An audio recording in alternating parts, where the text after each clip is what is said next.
Bonjour à tous et bienvenue dans le MAG sur Sensation. Aujourd'hui, on va parler spectacle et plus précisément du théâtre, puisque durant les mois de juillet et août, en Île-de-France, on fêtait le théâtre et on proposait de découvrir cet univers fascinant du spectacle vivant et tout ça gratuitement. Pour en parler, je reçois Jonathan Salmon. Jonathan, bonjour. Salut. Merci d'être avec nous. Vous êtes comédien, metteur en scène dans le monde du spectacle et des arts vivants. Durant le mois de juillet et d'août, vous avez effectué une tournée sur différentes îles de loisirs d'Île-de-France afin de promouvoir le théâtre et en faire profiter au plus grand nombre, tout ça gratuitement. Est-ce que vous pouvez nous expliquer un petit peu le principe de cette fête du théâtre ? Alors ouais, l'Île-de-France fête le théâtre, en fait, c'est un événement qui est entièrement financé par la région Île-de-France. C'est-à-dire que c'est vraiment eux qui donnent l'argent en fait pour organiser tout ça. Et c'est un événement qui est donc organisé par les Tréteaux de France, qui est donc un centre dramatique national, dont la vocation est d'aller chercher les spectateurs un petit peu là où ils sont.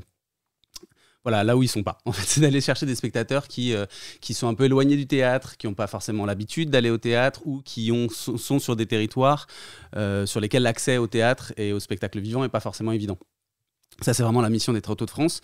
Et donc, la région Île-de-France a fait confiance à ce centre dramatique national, donc aux Tréteaux de France, pour organiser l'ensemble de ce festival. Et donc, c'est Manon Ménage, qui est la directrice de ce festival, qui elle travaille pour les Tréteaux de France, donc qui a fait la programmation intégrale du festival et qui l'a proposé donc sur les 4 îles de loisirs de l'Île-de-France, qui étaient donc Draveil, Créteil, Saint-Quentin-en-Yvelines et Cergy-Pontoise.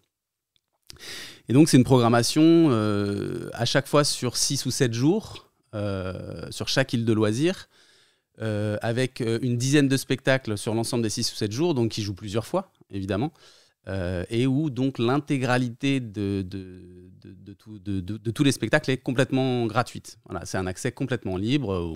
Il y a des choses qui se font sur réservation et tout, etc. Mais tout est gratuit. Donc il y a des spectacles sous chapiteau, il y a des spectacles en plein air, il y a des spectacles à toute petite jauge, il y a des spectacles à grande jauge, il y a des choses qui se répètent plusieurs fois, par exemple dans la journée. Je pense à Avion Papier, donc la compagnie La Méandre, elle, ça se passe dans une caravane, ça joue 6 fois dans la journée, c'est un spectacle d'1 quart d'heure. Et c'est 15 à 18, 20 spectateurs, parfois un peu plus même quand on tasse un peu les gens. Voilà, donc il y a plein de formes différentes qui étaient proposées et qui ont vocation en fait d'ouvrir, de permettre la venue de jeunes spectateurs, puisque même si c'est pas un spectacle jeune public, c'est un spectacle vraiment c'est un festival, je veux dire un festival tout public.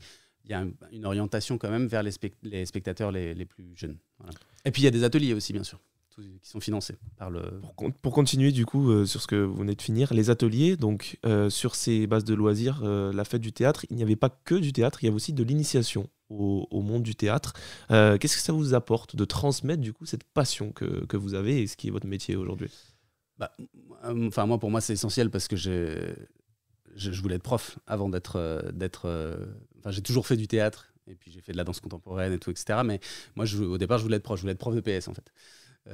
Simplement parce que la transmission, passer quelque chose, en fait, pour moi, ça a toujours été central, essentiel dans ma façon de voir les choses. Et donc, il y a plusieurs choses là-dedans. Moi, j'essaie de toujours donner des cours de théâtre parce que pour moi, c'est hyper important, en fait, de passer des choses. Ne pas garder pour soi ce qu'on sait, ce qu'on connaît, ou ce qu'on croit connaître et tout, etc. Et puis la deuxième façon aussi de voir ça, c'est que quand tu transmets, quand tu passes, tu es obligé de réfléchir à ce que tu es en train de faire. Tu es obligé de réfléchir à ton activité. Donc tu es obligé de te questionner sur ce que tu fais. Tu es obligé d'essayer de définir aussi ce que tu es en train de faire. Parce qu'en fait, tu ne peux pas dire c'est comme ça. Tu es obligé quand même d'essayer de faire comprendre à l'autre ce qui est en train de se passer, comment ça marche, comment ça fonctionne. Donc tu es obligé de décortiquer tout ça. Et tu découvres aussi en regardant les autres faire, en regardant des gamins qui n'ont jamais fait de théâtre et qui le font de manière complètement instinctive, des choses soit que tu as oubliées et tu fais « Ah oui, mais c'est vrai ». Ça marche comme ça parce qu'il y a cet instinct-là, ou alors des choses complètement nouvelles parce que eux, ils n'ont pas de repères, ils sont hyper surprenants là-dessus. Donc c'est 2 choses. C'est-à-dire que moi, je trouve ça important de passer et en même temps, j'ai quand même l'impression que je reçois aussi beaucoup quand je donne un cours. Donc c'est vrai que dans le festival, il y a ça. Il y avait des ateliers hip-hop, il y avait des ateliers théâtre, il y avait des ateliers cirque, des ateliers danse et tout. Et donc ça, c'est super important. Chouette. Pour revenir sur les spectacles. Sur l'île de loisirs, c'est vrai qu'on a un public qui est très divers et varié, et aussi un public jeune qui n'est pas forcément très adepte du monde du spectacle et du théâtre. Comment on fait pour les tenir en haleine et rendre quelque chose qui, à la base, peut-être pour eux, est pas intéressant et le rendre en fait plaisant à voir? Alors, si j'avais une recette, je l'éditerais.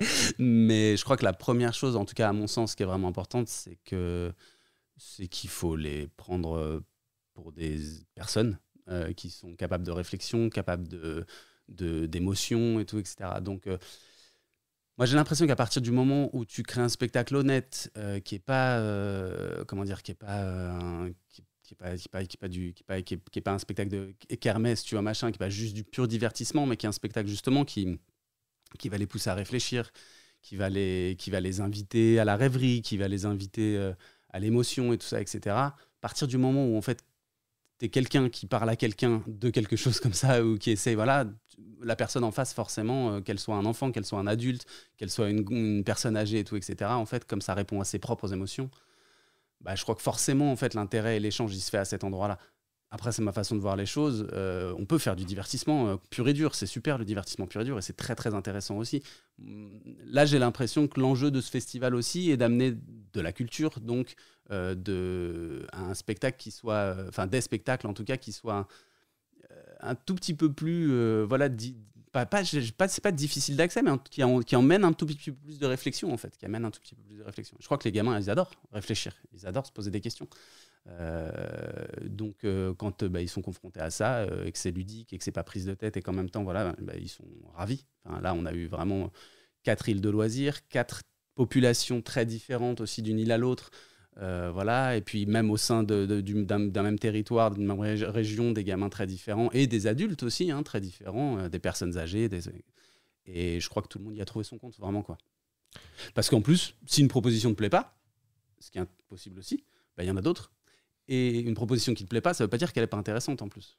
Pouvoir te dire, ça en fait, j'ai pas aimé, et être capable de dire, j'ai pas aimé pour ça, tant mieux, c'est cool. C'est que ton esprit critique est en train de s'aiguiser, c'est que tu es en train d'avancer, c'est que tu deviens quelqu'un. Pour revenir sur la fête du théâtre et les spectacles qui étaient proposés, vous avez créé une pièce qui s'appelle Le Royaume de Kensuke, inspirée d'un roman de Michael Morpurgo, où vous mettez en scène ce récit de façon interactive, si on puisse dire, et surtout déambulatoire. Donc un spectacle qui se déplace sur 3 scènes. Expliquez-nous un petit peu d'où ça vient, ce projet.